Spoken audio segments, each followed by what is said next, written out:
So if you look very well, you'll see a lot of things of Q theory by the Honorable Mr. Vincent, or so to be Dr. Vincent. But if you check very closely to V number 5, you would see it's talking about lambda and mu, the two Greek alphabet that will mostly be used in this stuff. Lambda mostly deals with arrival and mu deals with, time. Now you can see the question talking about motor garage, customers, and other stuff. Now we are solving 9 things mostly in the queuing theories that will be given. But take note that anything that is given to us would actually, first of all, we know that we use lambda and the mu, but we also need to note that if we have something that has to do with time, we have things like hours, because we are dealing with hours and this kind of things. And if you have things that have to do with customers, we cannot even have points in the answer. We must approximate it because people are not points. Now the first one, utilization parameters. Already we know that from that question they talk about arrival. It was there, right? So the lambda is already given as 10. The mu already is already given there as 5 because in time. But you can see that because we are dealing with hours and that 5 was in, not in hours. What do? We convert it the way you saw it there. 1 divided by 5 times 60, which is what? 12. So using this to solve, our utilization parameter says lambda divided by mu, which is 10 divided by 12. You can see it, we got that. The next thing is probability that the Q, you are seeing it, is idle, which is, it has a symbol there. So if we use the formula that is given to us here, that says 1 minus the utilization parameter, you will get what? The answer. Then the next thing, because the highest number of probability is 1, so yes, 1 must minus it. Now the next one, the average time that the mechanic is free in an 8-hour work day. Now they have already set time, so obviously hours will be in the answer. So they say 8, which means totally they're supposed to do what? The number of hours times the probability that it is idle, and then you get the answer you're seeing there, because number of hours, this has become 8, right, according to the question.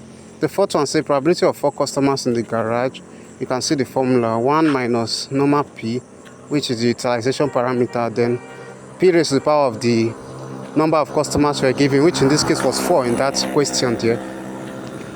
And as you can see, 0.1 minus 0.83 is 0.17, and the other 0.83 raised to the power of 4, approximately to 2 decimal place. If you try it your calculator, you see that you give that 0.47. I remember they are multiplying each other, so once they multiply, you get that 0.08 approximately. You get the idea. Now that customer answer I was saying 0 point because they say probability of, not number of customers. Now the fifth one is number of customers, so obviously you cannot have points because these are people. That one was just probability, not people. Then the formula is there, p divided by 1 minus p. Remember, p is your utilization parameter, meaning that 0.3 you got as the answer, divided by 1 minus 8. 1 minus 8 we know is 0.17. That is like PO, repetition. So 0.83 divided by 0.17, you get 4.88. But since we are talking about number this time, number of customers, which means actual people, we cannot have people as 4.88. Instead of 4 or 5, so we approximate it, it becomes 5. The sixth one becomes expected number of customers waiting for service. The formula was given lambda squared divided by mu minus what? Lambda in brackets, right? So we know that lambda is 10 and mu was 12, right? So which means 10 squared divided by 12 bracket 12 minus 10, which means 10 squared is the same thing as saying 10 times 10, which is 100, divided by 12 open bracket. The other side say 12 minus 10 is 2, so which means obviously here becomes 12 times 2 is 24, so there becomes 100 divided by 24, which is same thing as 4.7. So remember, we say expected number of customers, so number of customers is there, so we cannot have 4.70. If we approximate it, become 5 customers, so people cannot be in 0.5. The next is expected length of non-empty queue, which is gotten by that formula, 1 divided by 1 minus p, which is same thing as saying 1 divided by people, right? So that is queuing idleness, that thing. So 1 divided by 1 minus 0.83 is same thing as 0.17, which is 1 divided by 0.17, which is 5.88. And since it's not talking about customers or time, we leave that point there, 5.88, two decimal place. The eighth one says expected time a customer spent in queue. The formula is given there. Okay, I didn't write the formula, but that is like saying you get ready. Lambda divided by mu times 2. It's just almost the same to the formula up, except that one had, that one had lambda brackets u squared. That is what I did not put there. But this time, that is the actual formula. So, which is the 10. This time, there's no square in the 10 because there's no square in that lambda like before.